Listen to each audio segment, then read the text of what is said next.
Então, vamos agora falar um pouquinho dos nossos triângulos. Então, um triângulo, ele é basicamente um polígono que tem 3 lados e logo ele vai ter aqui 3 ângulos, certo?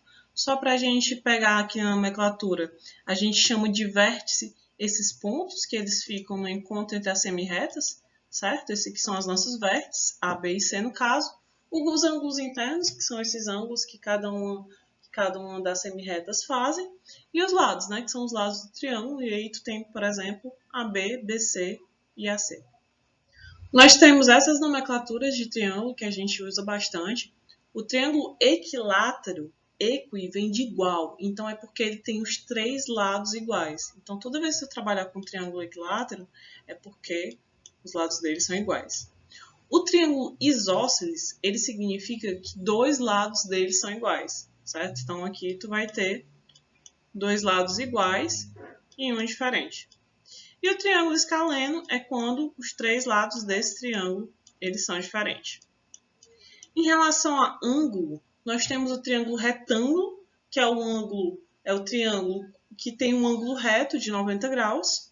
Nós temos o acto ângulo, que os 3 ângulos são agudos, ou seja, são menores que 90 graus. E nós temos o obtusângulo, que é aquele triângulo que ele tem um dos ângulos maior do que 90 e, obviamente, menor que 180. Quando a gente fala de triângulo, uma das informações muito importantes sobre ele é a altura.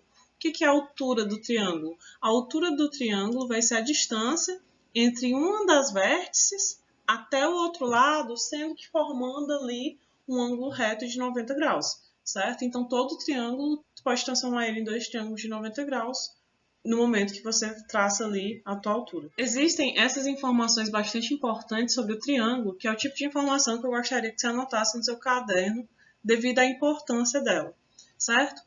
Primeiro, o ângulo externo. O ângulo externo de um triângulo é esse ângulo aqui, ó, que ele faz externamente. Se você traçasse aqui, se você continuasse a linha do triângulo, você teria ali fazendo com a parte externa o teu ângulo externo, certo? Então, quais são essas informações importantes que a gente tem? Que a soma dos ângulos internos de qualquer triângulo é sempre 180 graus, certo? A soma desses 3 ângulos aqui, ó, desses 3 ângulos internos de cada triângulo, qualquer um que seja, é sempre 180 graus. A soma dos ângulos externos de qualquer triângulo vai ser sempre igual a 360, certo? Então, tu tem aqui esses 3 ângulos externos e a soma deles vai ser necessariamente 360 graus, certo? Cada ângulo externo ao triângulo, ele é igual à soma dos 2 ângulos internos que não faz interno com ele, certo? Então, tu tem, por exemplo, esse ângulo externo aqui, ó, desse D, ele é igual à soma desse ângulo com esse ângulo aqui. Isso para qualquer um. Esse ângulo externo F, ele vai ser igual à soma desse ângulo aqui que está do outro lado com esse ângulo aqui desse A. E o maior lado do triângulo, ele está sempre oposto ao maior ângulo. Então, o maior lado está sempre oposto ao maior ângulo. E isso é lógico, né? Se a gente vê que o ângulo é grande, é porque o lado oposto ele também vai ser proporcionalmente grande. O triângulo retângulo, que é esse triângulo que tem um ângulo de 90 graus, é um triângulo bastante importante e ele é bastante usado somente ali nas matérias de física, nas matérias de mecânica, de resistência. Você sempre acaba usando um triângulo retângulo, certo? Para a gente tratar do triângulo retângulo, é importante a gente conhecer ele, ok? Se a gente vai ter aqui um ângulo no triângulo retângulo, fora o ângulo reto, a gente vai ter os 3 lados. Quais são os 3 lados dele? A gente tem o cateto adjacente. Quem é o cateto adjacente? É o cateto, ou seja, é o lado que está adjacente, logo do lado desse teu ângulo, certo? Então, tem aqui teu ângulo alfa e tu tem o teu cateto adjacente. A gente tem um cateto oposto. Que é o cateto oposto? É o cateto, ou seja, o lado que está ali oposto ao teu ângulo. Então, o adjacente vai ser sempre o do lado do ângulo e o oposto vai ser o oposto ao ângulo. E a gente também tem a hipotenusa. A hipotenusa vai ser o maior lado do triângulo retângulo e ele vai estar sempre oposto ao teu ângulo de 90 graus, certo? Então, se tu tiver um ângulo alfa, tu tem um cateto adjacente, cateto oposto e a tua hipotenusa. Essas daqui são as informações importantes sobre o triângulo retângulo, que eu gostaria que você também anotasse no seu caderno, certo? Primeiro é o seno do ângulo. O que é o seno do ângulo? Ele é muito simples. Ele é só a divisão entre esse cateto oposto e a hipotenusa, certo? Já que o ângulo está aqui, ó, vai ser o quê? Cateto oposto, que está do lado oposto, dividido pela hipotenusa. O cosseno de alfa vai ser sempre o cateto adjacente, ou seja, vai ser o lado que está do ladinho aqui do teu ângulo, dividido pela hipotenusa, certo? Então, cosseno de alfa, cateto adjacente, dividido pela hipotenusa. E a tangente vai ser o teu cateto oposto ao ângulo, dividido pelo cateto adjacente, certo? E a tangente, a gente também pode declinar ela como sendo seno sobre o cosseno. Dá na mesma coisa no final. Se você botasse aqui seno sobre cosseno, você ia cortar a hipotenusa com hipotenusa e tu no final ia ter cateto oposto sobre cateto adjacente. Então, você pode trabalhar a tangente por essas duas formas. E a outra informação que é bastante importante, que a gente sempre acaba usando quando a gente trabalha com um triângulo retângulo, é o teorema de Pitágoras, que é que a soma do quadrado dos catetos é igual à hipotenusa ao quadrado. Então, tu tem aqui, ó, cateto ao quadrado mais cateto ao quadrado é igual à hipotenusa ao quadrado. Então, aqui são as 4, 5 informaçõezinhas que são mais importantes dentro do triângulo retângulo. Essa tabelinha, gente, é uma tabelinha de relações fundamentais, que seria também importante que você já tivesse sempre consigo, que é o seno, cosseno e tangente de alguns dos principais ângulos, os que a gente usa com mais frequência, né? Que é o de 0, 30, 45, 60 graus, 90 graus. Nessa tabelinha aqui a gente tem o valor do ângulo, né? O valor do ângulo em graus e o valor do ângulo em radianos, né? Então tem 0, ângulo de 30 graus, fazendo a regrinha de 3, π sobre 6, 45, π sobre 4, sucessivamente. Então, aí tu vai ter o seno, cosseno e tangente de cada um desses ângulos notáveis. Então, gente, para trabalhar com a nossa calculadora científica, em termos de seno, cosseno, tangente e os demais, a primeira coisa que a gente tem que fazer é ver se nossa calculadora está em graus ou radianos. A gente vê aqui, ó. Nesse caso aqui, ela está em radianos, porque ela está no R. Se eu quiser transformar para graus, eu tenho que ir em mod de novo e o nosso degree, que daí eu estou trabalhando ela com grau. Mas tanto faz, você pode trabalhar com qualquer um dos dois, contudo você tem que ter consciência do que você está trabalhando, certo? Então, na verdade, é bastante simples. Se você quisesse, por exemplo, tirar o seno de 30 graus, você botaria seno de 30 e você teria o valor. Cosseno de 30, valor, tangente de 30, valor. E isso funciona para os demais também. Se eu quisesse, por exemplo, trabalhar, por exemplo, com radianos, eu colocaria aqui seno de quem? Π. Para eu botar meu P, eu tento botar aqui shift, esse aqui, para ser o π, dividido por 6, seria o meu seno de 30.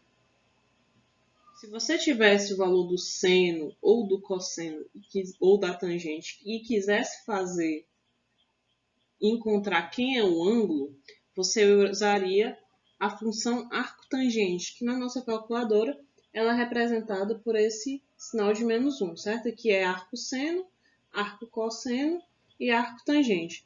O que ela faz? Ela vai te dar o ângulo cujo seno tu está informando. Por exemplo, se eu quisesse, eu boto aqui, ó, arco-seno. Se eu quisesse o ângulo cujo seno dá igual a 0,5, ele me retornaria aqui, no caso aqui a gente está trabalhando com radiano, né? Isso aqui seria o referente ao teu π sobre 6. Colocando aqui em graus, você teria aqui o valor do seno, o valor do ângulo, que seria 30 graus. E funciona também se você quisesse demais, por exemplo. Se eu quisesse o arco tangente de 1, ou seja, qual é o ângulo cuja tangente dá igual a 1, ele me diria que é um ângulo de 45 graus. Nessa primeira, ele pede o seno, cosseno e tangente desse alfa, certo? Esse alfa aí, quem é que vai ser o seno? O seno vai ser igual ao cateto oposto sobre a hipotenusa. Quem é o cateto oposto? É 1. E a hipotenusa vai ser igual a raiz de 5. Então, o seno já vai ser esse resultado de 1 sobre raiz de 5. Cosseno, quem é o cosseno? Cateto adjacente sobre hipotenusa. Então, vai ser 2 sobre raiz de 5. E quem é a nossa tangente? Tangente é igual a cateto oposto sobre cateto adjacente, igual a 1 sobre 2, né? 0,5. Daí, por exemplo, se a gente estivesse na nossa calculadora científica, quem é esse nosso alfa? Então, a gente poderia perguntar, olha, qual é o ângulo cujo seno deu igual a 1 dividido por raiz de 5?